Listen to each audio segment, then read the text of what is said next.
তা আল্লাহ রাসূল সাল্লাল্লাহু আলাইহি সাল্লাম যেই যুগের মধ্যে আসছে সেই যুগে আরবি ভাষাতে সাহিত্য চর্চা কি হতো? সবচেয়ে বেশি হতো। আমরা কোথা থেকে কোথায় গেলাম খেয়াল করছেন? তাহলে রসুলের সবচেয়ে বড় মুজিজা কোনটা?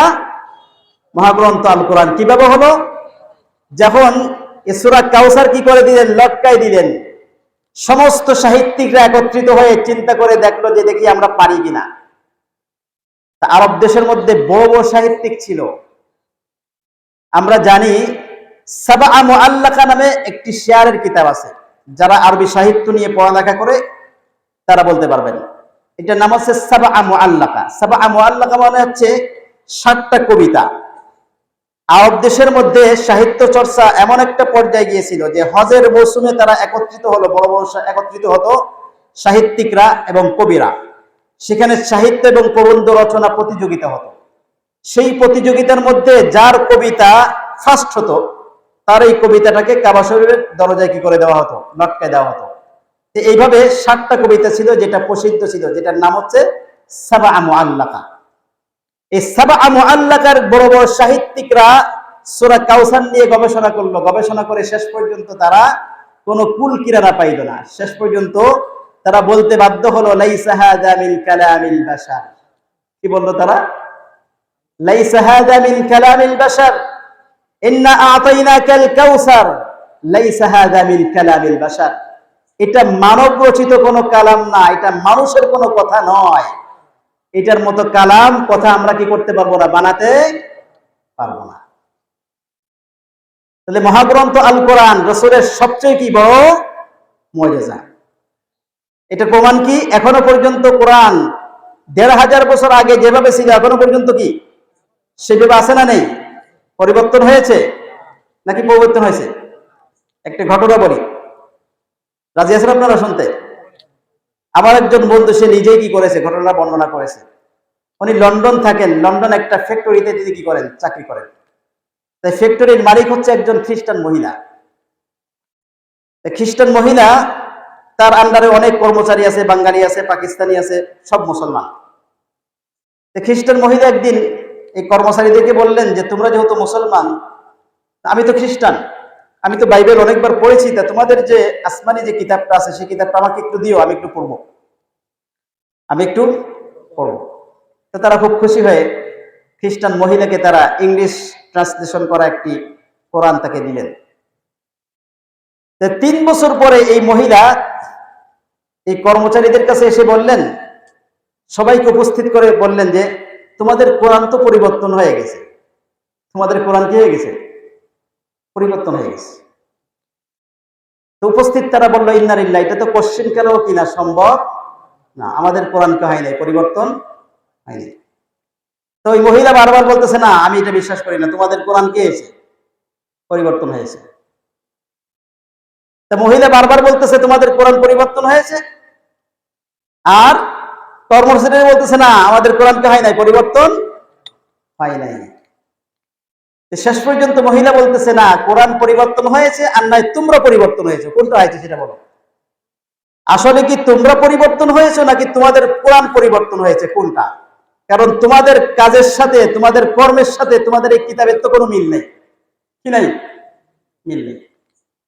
আমি ৩ বছর কোরআনটা স্টাডি করে যেটা পাইলাম, এই কোরআনের কোন চরিত্রের সাথে তোমাদের কোন চরিত্র তো কি মিলে না। তাহলে কোরআন পরিবর্তন হয়েছে নাকি তোমরা পরিবর্তন হয়েছে, কোনটা? তখন তারা বাধ্য হলো, না আমরা পরিবর্তন হয়েছে, আমাদের কোরআন কি আছে? কোরআনের জায়গায় ঠিক আছে। আফসোস হচ্ছে আজকে আমরা মুসলমান, কোরআন পরিবর্তন হয় নাই, কিন্তু পরিবর্তন কি হয়েছে? আমরা হয়েছে। এই জন্য এই ধরনের তাফসিরুল কোরআন দরকার আছে না নেই?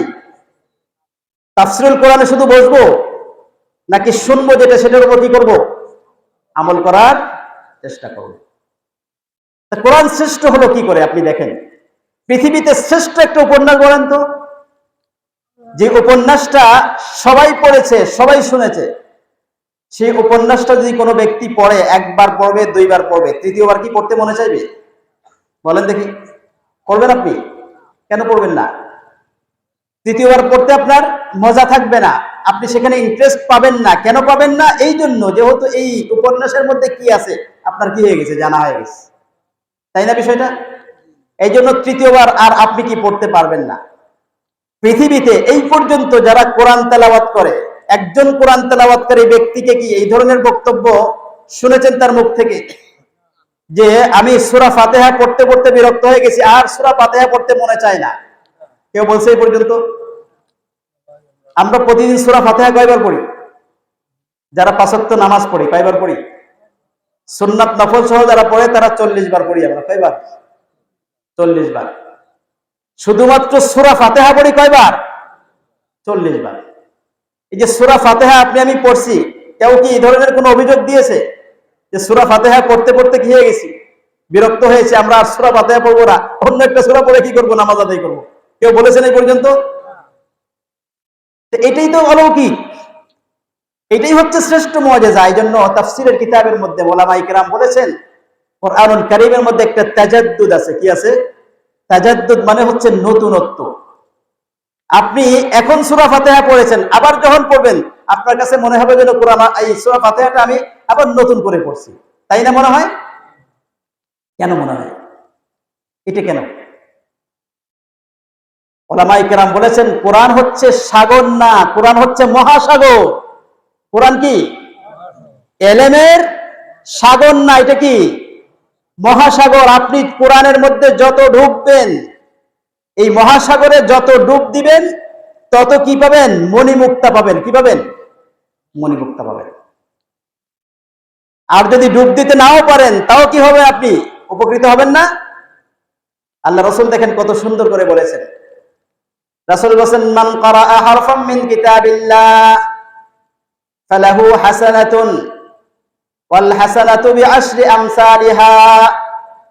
আল্লাহ রাসূল বলেন যে ব্যক্তি মহাগ্রন্থ কোরআনের আয়াত তেলাওয়াত করলো, মান ক্বারাআ হারফাম মিন কিতাবিল্লাহ, যে ব্যক্তি কোরআনের একটা অক্ষর তেলাওয়াত করলো, ফালাহু হাসানাতুন, তার জন্য একটা নেকি, যেই নেকিটা 10 গুণে কি করে দেওয়া হবে? বাড়িয়ে দেওয়া হবে। তাহলে কোরআনের একটা অক্ষর যদি আমরা তেলাওয়াত করি কয়টা সওয়াব পাওয়া যাবে? 10টা। কয়টা? রাসূল বলেন লা আকুলু আলিফ লাম মিম হারফুন, আমি এটা বলছি না যে আলিফ লাম মিম এটা একটা হরফ। আমার সাথে পড়েন সবাই, পড়েন আলিফ লাম মিম। রাসূল বলেন এখানে একটা অক্ষর না, কয়টা অক্ষর? 3টা অক্ষর।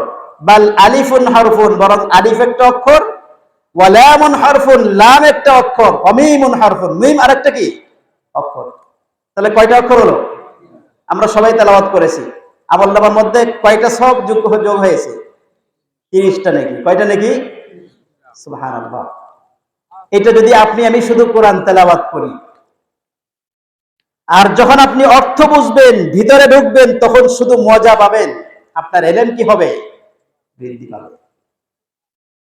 এই জন্য আপনি আমি যত বেশি কোরআন তেলাওয়াত করব, অর্থ বোঝার চেষ্টা করব, আপনার আমার অন্তরের মধ্যে, আপনার আমার দিলের মধ্যে তত বেশি ইলম কি আসবে? বৃদ্ধি পাবে। এটাই হচ্ছে কোরআন যে মুআজিজা, শ্রেষ্ঠ মুআজিজা, একেবারে জ্বলন্ত কি প্রমাণ না? জ্বলন্ত প্রমাণ। তো মক্কার কাফেরদের কাছে এটা মুআজিজা কি হয় নাই? মনে হয় নাই। কিন্তু আল্লাহ রাব্বুল আলামিন কিয়ামত পর্যন্ত চ্যালেঞ্জ করেছেন, ইন কুনতুম ফি রাইবিন মিম্মা নাযালনা আলা আবদিনা ফাআতু বিসূরাতিন মিন মিসলিহি, তোমাদের মধ্যে যদি কোনো সন্দেহ থাকে যে এই মহাগ্রন্থ আল কোরআন আল্লাহ ছাড়া অন্য কোনো ব্যক্তির পক্ষ থেকে এসেছে, তাহলে তোমরা কি করো? এই ছোট্ট একটা সূরা কি করো? বানিয়ে নিয়ে এসো। এই চ্যালেঞ্জটা রাসূলের যুগে যেমন করেছেন, কিয়ামত পর্যন্ত চ্যালেঞ্জ আছে না নেই? এখনো পর্যন্ত পৃথিবীর কোনো মানুষ, কোনো পণ্ডিত কোরআনের একটি শব্দ বা একটি আয়াত বানাতে পেরেছে? পারে নাই। কিয়ামত পর্যন্ত পারবে? পারবে না। এটি হচ্ছে মহাগ্রন্থ আল কোরআন, যে আল্লাহর পক্ষ থেকে কি মুআজিজা, স্পষ্ট প্রমাণ।